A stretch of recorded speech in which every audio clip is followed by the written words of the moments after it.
Hello, hello, and thanks for joining me once again to talk about Azure Synapse Analytics and all the news we have seen across August and September 2022. Now, there's a whole bunch of stuff we're going to see. There's the usual host of changes going into Data Explorer. There's some usability changes in terms of monitoring of integration pipelines, that kind of stuff. We're seeing some changes in Spark. So there's interesting things with Livy and error codes and making it just easier to use.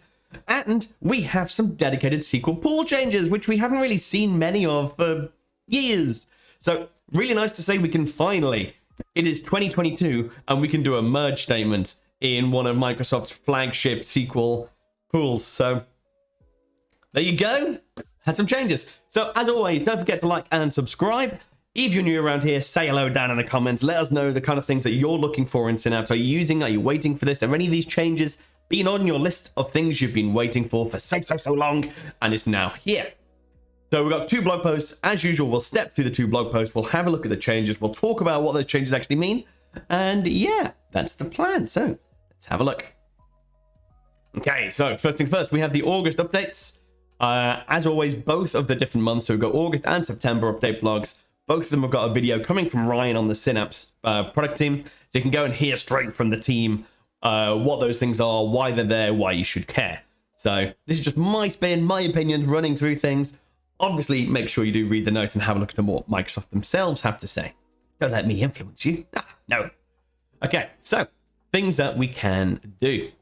So firstly, over on the serverless SQL side of things, we can now actually, well, actually, it's more on the middle lake database kind of things. We can now add other SQL objects into a lake database.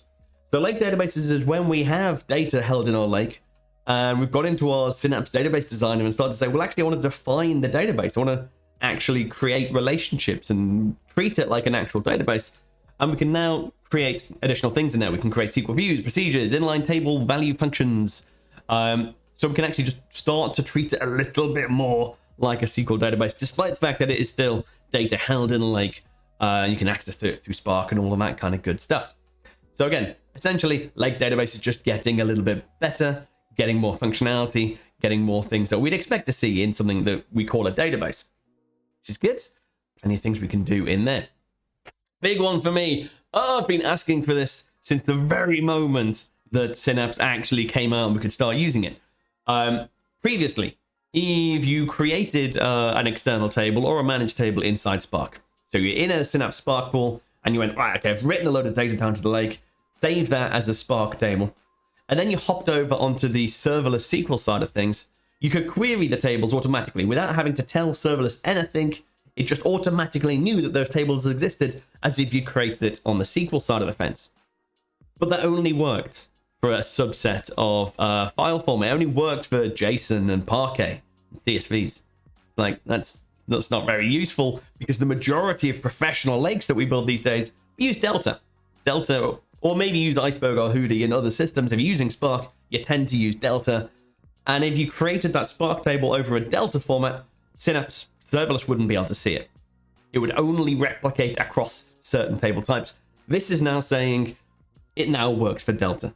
So if you've gone into Synapse Spark, you've registered a load of Delta tables, you can just automatically query them directly from Synapse serverless without having to create an open row set kind of query. You don't have to create views over it. It'll just automatically work if you created those things on the Spark side of the fence. And that's just going to be much easier. So if you're doing all of your data crunching and data loading in a Synapse Spark pool, just save the table at the end of it, and you'll be able to query it from serverless with no further work. That has been a long time coming. So I'm very, very happy that's there. Yeah, another thing that we've got is multi-distribution columns available in dedicated SQL pools. So if you've not used a lot of dedicated SQL pools, it's coming from the old days of MPP, not the old days, current in terms of many, many systems, but it's coming from Azure SQL Data Warehouse. And you have this concept of when you land a table, what do you distribute that table on? Essentially, under the hood, the 60 different buckets of data, 60 different individual working SQL databases, technically. And when you write a table down, it spreads that data across. Now, when people actually sort of start using it, they nearly always do it on something that people query by, like something that a query predicate. And that's awful because actually you want the data to be spread across 60 different distributions because you want 60 lots of parallelism when you're doing your work. So distribution is all about how you spread the data across, whereas you can still do partitioning and things like that, which is all to do about data selectivity and pruning out data that you don't need.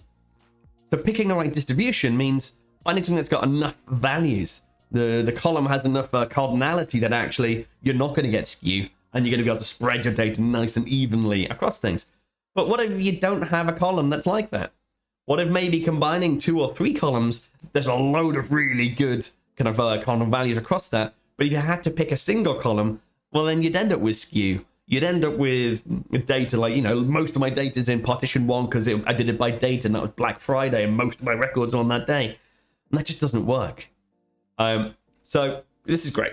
So essentially this now means that we can say, I want to distribute a column or distribute a table by up to 8 columns. Now, obviously, if you choose too many, it's going to be slightly nuts, and that's not going to help things. Distribution can help things like joins and that kind of stuff, where it knows how to parallelize and how to shuffle data. You can use distribution to avoid data shuffling.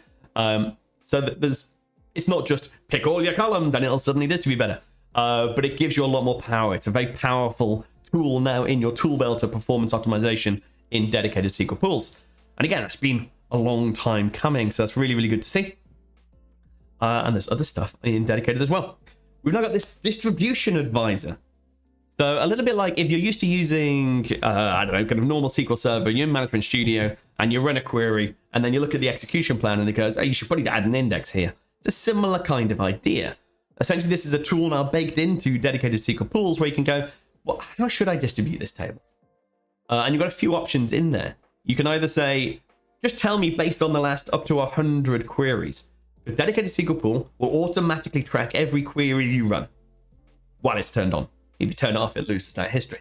But every query you run while it's turned on, you can go, well, actually, just take the last 100 queries someone wrote on this particular table, and it will say, well, based on these query patterns, you should probably distribute by these columns. And then you can just redistribute the table, do a CTID on top of itself, and just put it into the right state based on what it's seen. It's a bit like running a query profiler and then pulling out a load of indexing stats. It's purely about distributing columns. That's really, really useful. One note, it doesn't work for multi-column distributions yet. So if you've gone, yeah, that's great, I'm going to distribute my table by multiple columns, you now can't run the distribution advisor.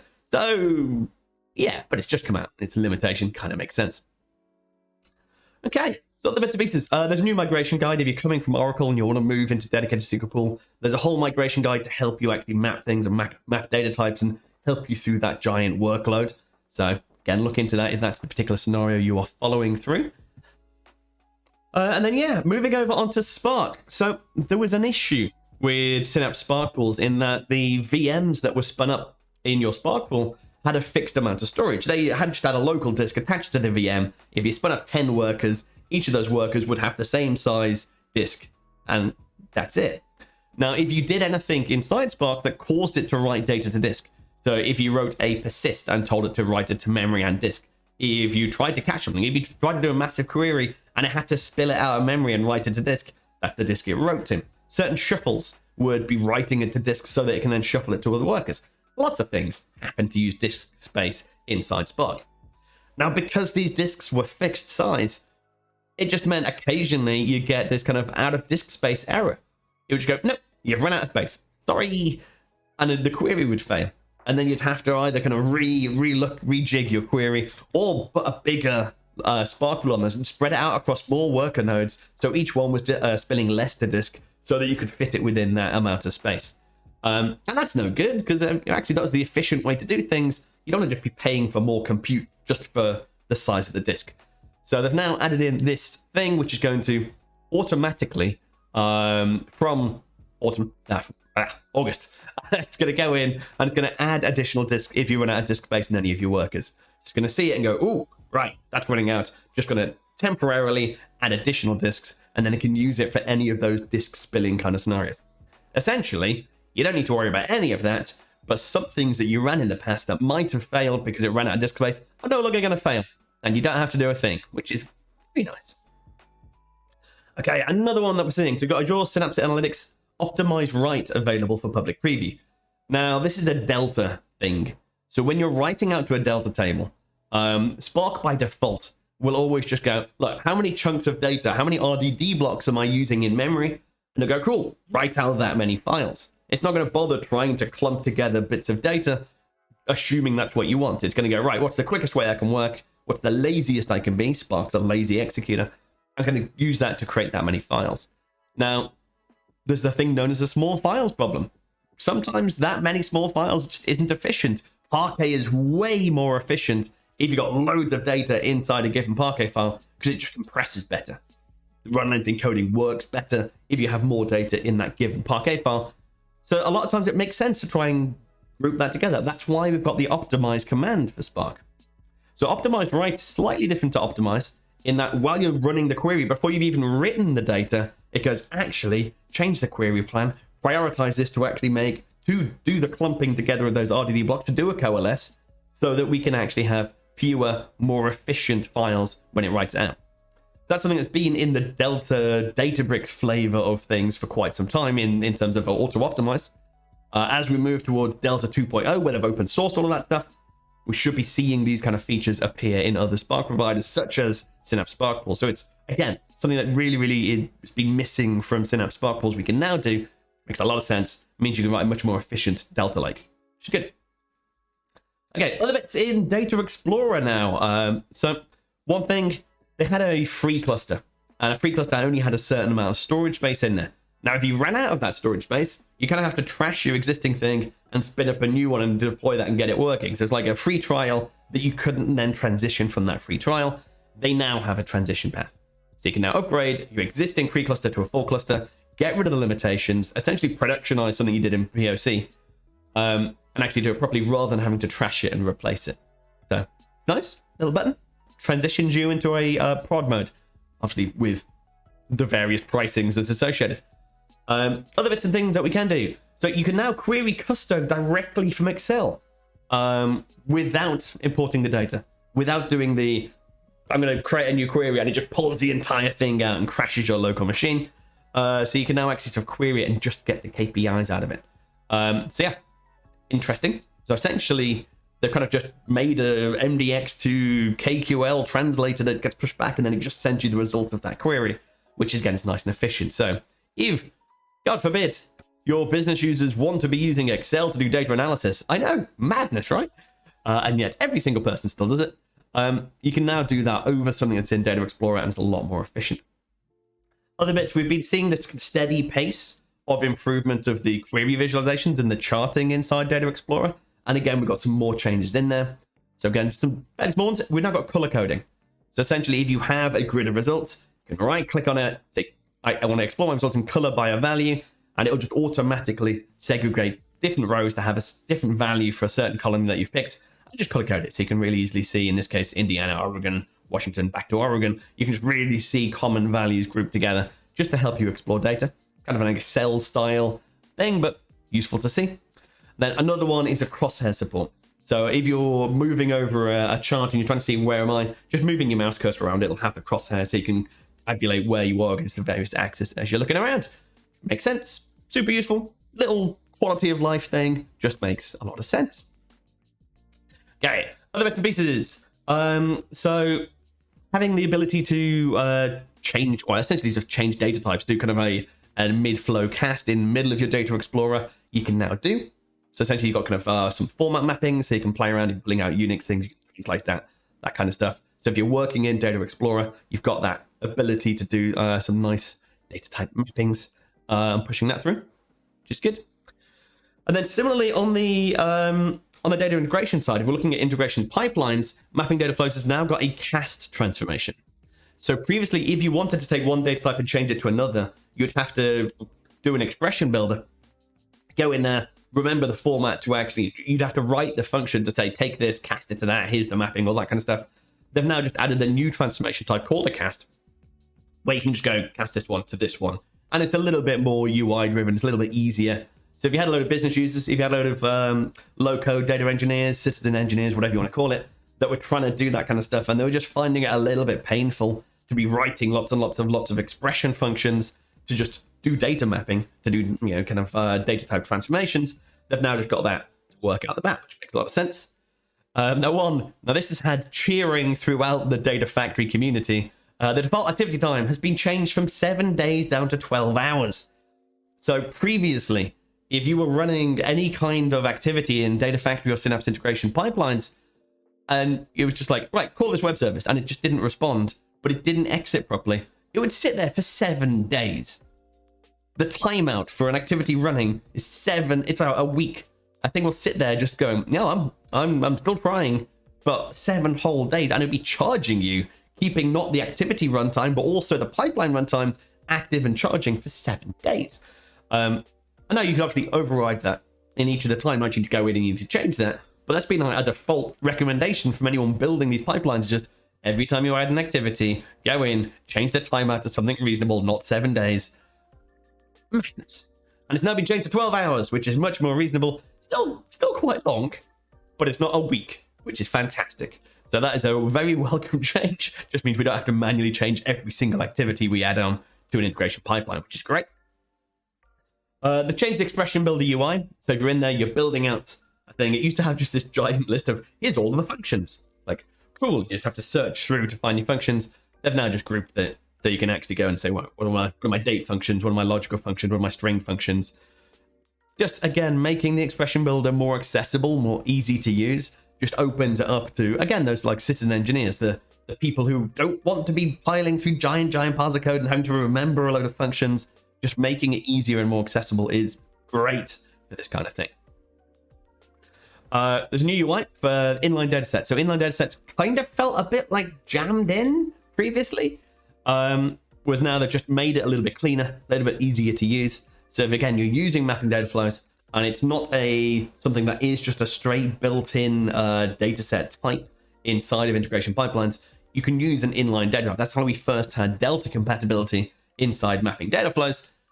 Again, you can do that. So you can go in and just use this inline data set type, and it's just a little bit easier now because there's UI updates. Okay, so loads of stuff actually going into integration pipelines in the August update. Lots of things happening in there.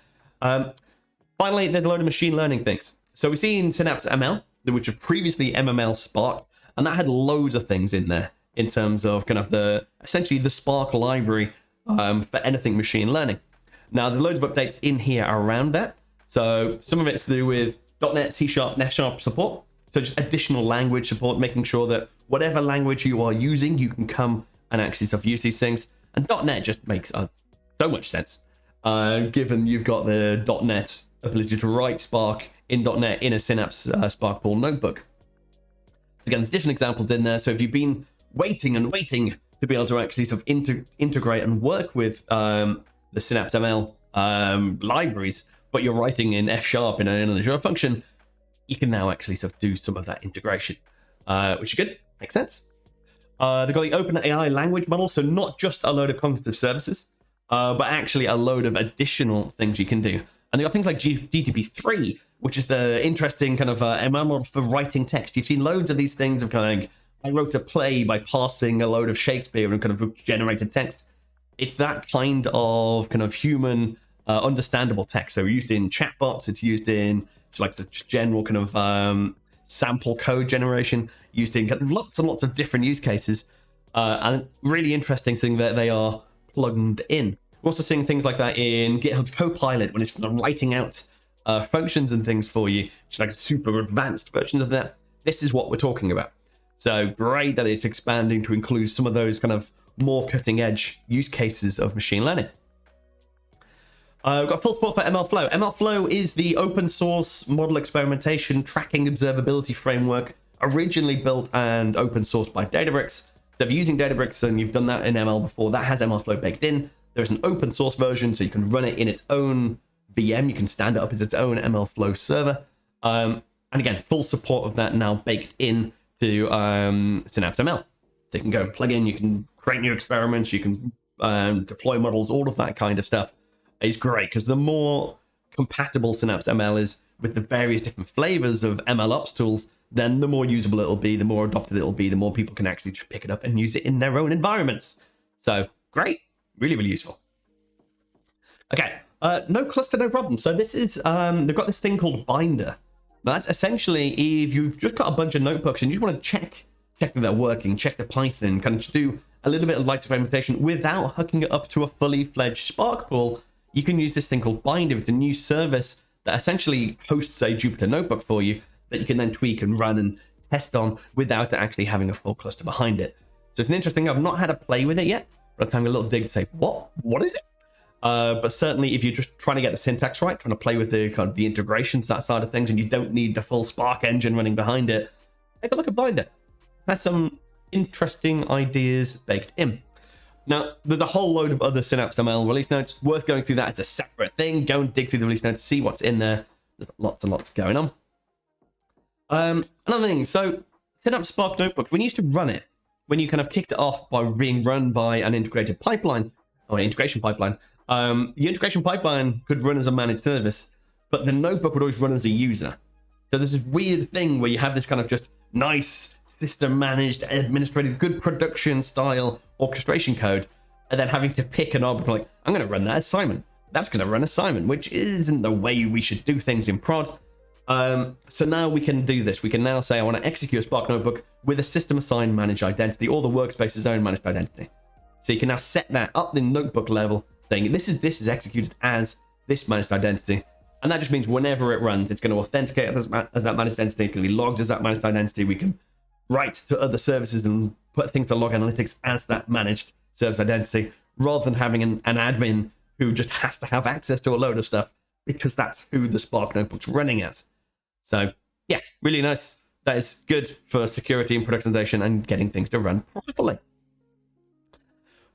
So as I said, loads of things inside of that August update. So again, Spark things, some dedicated pool updates, some interesting things in terms of integration pipelines, a load more Data Explorer things. So lots and lots and lots. I do recommend you go through, watch the video, read the release notes of the August update. And then we switch over. How are we doing for time? It's already long. We'll be okay. We're switching over to the September update. And again, there's similar spread of things in here. So we've got a few things in SQL. There's another dedicated SQL pools update. Again, we're going to talk about merge. I'm so excited. There's a little Spark update, which is actually really, really crucial. And we'll talk about that. And again, more Data Explorer updates and more usability and kind of more supportability things coming into the integration pipelines. So number one, auto stats for open row set and CSV data sets. So the way serverless SQL pools works, it starts working, and then if you've got statistics on a file, it'll make a much better plan. It'll read less data and it'll just go faster. The query plan it uses will be more optimized if it knows how it should read that thing. If it's got some stats about how many unique values, how big it is, how many columns, all that kind of things that we normally get on a SQL Server table, it doesn't have those by default against a CSV. So if you're doing some heavy analytics against a CSV, now I do need to ask why. If you're doing that kind of thing against a massive 1 terabyte CSV, store it as a Delta table, at least store it as Parquet. But if you are doing this, then you've now got this ability to do auto stats. So you can turn this on and it will automatically generate stats when you're doing the open row set, and it'll just make the query that much faster. Again, looks like they're having kind of that 25% drop in terms of time taken to query it, or it goes faster. So various benchmarks going from 10 meg all the way up through to a terabyte, following a load of those kind of TPC and TPCH query patterns, it just goes faster. So good if you're querying massive CSVs, which you shouldn't be, but you can. Okay, this is my favorite. So merge statements is now available in dedicated SQL pools. So dedicated pools, the big chunky parallel execution engine, hasn't been able to run a merge statement.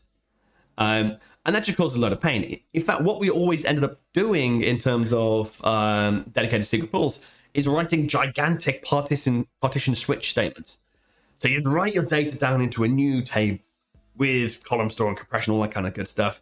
You'd get rid of an existing partition, you'd write a new partition in, and that the amount of logic you needed, I've written in the past, and just gigantic, horrible dynamic SQL switching partitions in, and it was just honestly a bit of a nightmare. But the only way to efficiently update a dedicated SQL pool table, and yeah, it's really painful. So now the fact that you can write the merge statements, so you can lift, if you're doing a migration from a really, really big, chunky on-prem SQL data warehouse, and saying, I just want to take my merge statements, I want to do things the same way I've always done it, you can now do that in dedicated SQL pool. So that is now available to go and have a play with. No, it's now GA. It's been in preview for a little while. You can now actually go and use it properly. Okay, over on the Spark side of things, there's only one change, but it's quite a crucial change. So in terms of how Synapse Spark pools work, you've got a thing called Livy.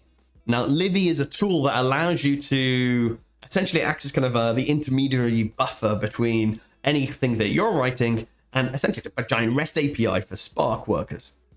So essentially, it's kind of like taking any work you're doing and figuring out how to get that to the actual Spark pool, get the work done, and then report on the state of what was happening. So you'll see various different things coming back saying, Livy execution, what's gone on with that? Now, if there was a problem with that historically, and something in the Spark job failed, then you just get a message back saying, well, the Livy job's state is dead. Hey, the job failed. Sorry. And you don't get that much information about it, which is a bit painful. So in this update, they've changed it. So actually, it's going to do a little bit more intelligent stuff. It's going to have a look at what actually happened on the Spark side. So rather than just return a generic Livy error, it's actually going to categorize it and say this is a user error, it's a system error. There's another problem, go digging. And you still need to go digging into actually the monitoring tab and go have a look at what actually happened, look at the Spark logs. But at least it's going to help you understand why it failed. Was it just a Livy error? Was it a networking error? Was it something that I read and was it my problem because my Spark code was bad? So that's going to start working soon. As it says, disabled by default. So this won't start happening automatically, but they're going to turn it on at some point, shortly, whatever shortly means. So yeah, fairly crucial error if you've... So the two things across both August and September, if you're having random things where Spark jobs would just fail in Synapse, then one, if it's to do with disk space, that should now be fixed. Two, if it was a random Livy thing, it should now tell you what the problem is. It's all about getting it more robust, more reliable, just more trustworthy to run these things. Okay, a few things on Data Explorer. Now, I'll admit, not my area, so we can go and have a look at these. So Logstash, really common service used in, I think it's the Elk stack, in terms of actually sort of storing lots of log analytical style data. So it's just a new plugin, so you can go and query that directly from Data Explorer, which is good. More compatibility, more things you can go and query with Data Explorer, the more useful it is. Again, it's good.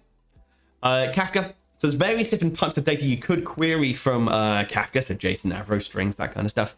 But Protobuf is a new data exchange service. It's a fairly common data exchange format of if you're using Kafka, and you've not been able to query that before directly using Data Explorer, and you now can. So it's now something you can do through the ADX Kafka sync. If someone's using Protobuf, you can now dig into it. Again, go and read into that if that is your jam. I've not had to play with it. No idea how nice it is, but yeah, go and have a look. Another thing, so in Data Explorer, you've seen all these increases in terms of performance of or performance and functionality of the various different visualizations. So the dashboarding you can do inside the Data Explorer service is getting better and better and better. Now, part of this is so they can then do this exactly. They can now integrate it into other applications. So if you've got a little web service, if you've got a little app that you've built, and you want to have some real-time dashboarding, you want to have something coming from Data Explorer and using all those kind of dashboards and things you've built inside there, you can now do that. So you've now got this whole thing of dashboard embedding, so you can go and plug it in. So again, kind of a little service, and there's also something I think we'll see in a minute, which is kind of a sample code generator, so you can go and get some of that so you can plug it in automatically, which is great. There's a new visualization type, so we've got funnel visualizations. So if you're wanting that, if you're trying to do like a series of, we had this many people coming in, and then this many people fell out, and then this kind of thing, almost like a Sankey chart, but just kind of a focusing on a single outcome, you've got this kind of funnel chart now used in there. There's the thing I was mentioning, you're on the sample app generator.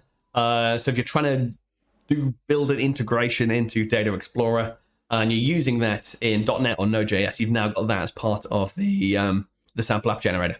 So you could previously do, I believe, in Python and Java. So you had a couple of ones that you could do it originally, but if you weren't using Java and Python for your app and using .NET or Node.js, you couldn't really, it wouldn't generate a thing for you. You'd have to write it yourself.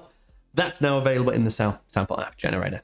Now, I don't actually know if that actually works in the same way as the embedded dashboards, if that's just entirely different for more doing the query and then getting the data and then doing something with the data in your app. But yeah, just generally exposing the functionality inside Data Explorer to more services, meaning it's more plumbed into the ecosystem, meaning it's more usable by various different tools and applications, just makes sense. Getting more and more valuable as they go. Okay, over onto the data integration side. So we've now got the ability to reorganize our data rather than seeing a flat list of, well, here's all the things that I've run. If we're having a look at a monitoring tab, we've now got this idea of the Gantt chart. So you can say, well, what did you spend your time on? What are the various different streams? And it was that long on there, then it was running that bit, then it's running these things in parallel. So getting this almost timeline view of the monitoring view of the integration runtime, see what is going on. You can now do that. And again, some of these, like, I think a few of these improvements are to do with that monitoring, supporting, making it easier for people to understand what is going on in your integration pipelines within your Synapse workspace. So Gantt chart view, super useful. Various monitoring improvements we've got here. So sorting by more columns rather than just the run start. I mean, just makes sense, right? Just a way of being able to use that. We saw things like being able to export it to Excel in previous things. Just being able to explore all the different things that have gone on. You know, so certainly personally, if we run a big engine and run through a load of metadata-driven loops and we kick off hundreds of integration pipeline runs, it can be really hard to find out what's actually gone on there. So they've improved filtering a little bit to make that better, but improving the sorting, improving the grouping, improving all those things just helps people support the whole system. So sorting, just basic but useful, right? A consumption report. So if you're actually looking at a pipeline and trying to figure out how much is this going to take to, how much is it going to cost? It used to take a little while. I used to not tell you anything was happening. Now I'm going to give you a little loading icon to say it's working it out currently.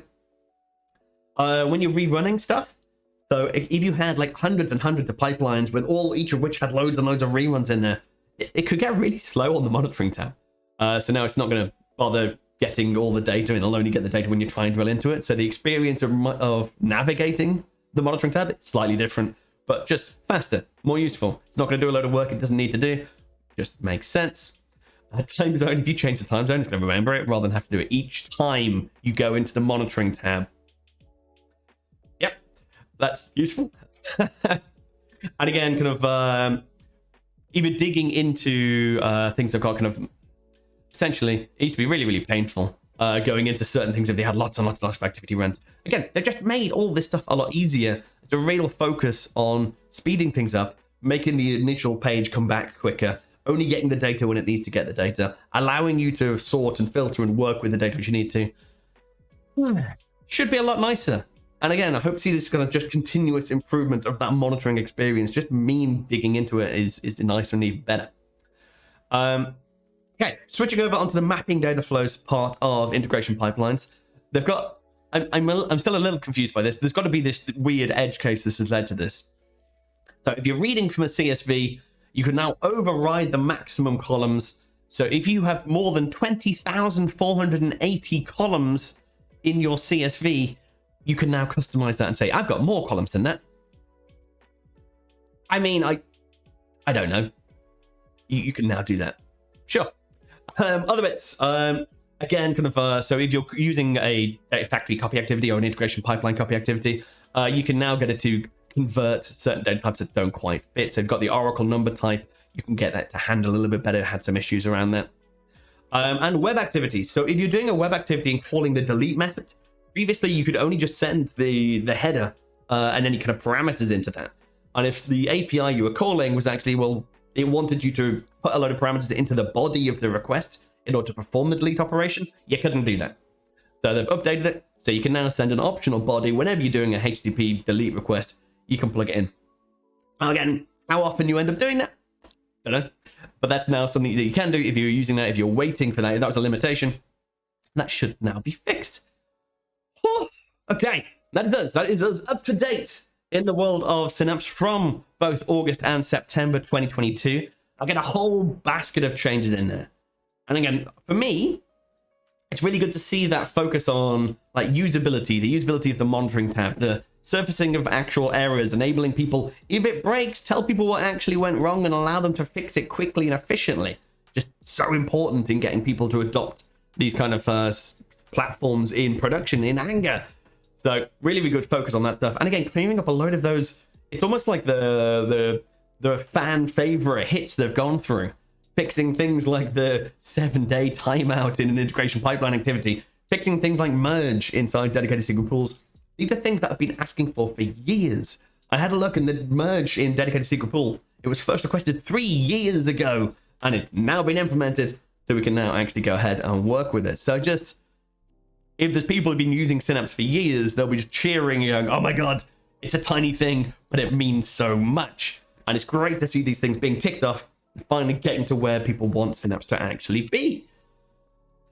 So, as always, do not forget to actually read through those 2 blog posts, both of the August and September 2022. Watch the videos from the PM so you get word from their mouth about what they're excited about, why they've put it in, what they want to see coming. And then, yeah, don't forget to like and subscribe. Let me know in the comments if any of these bits you've been waiting for years like I have. And yeah, I'll catch you next time. Cheers.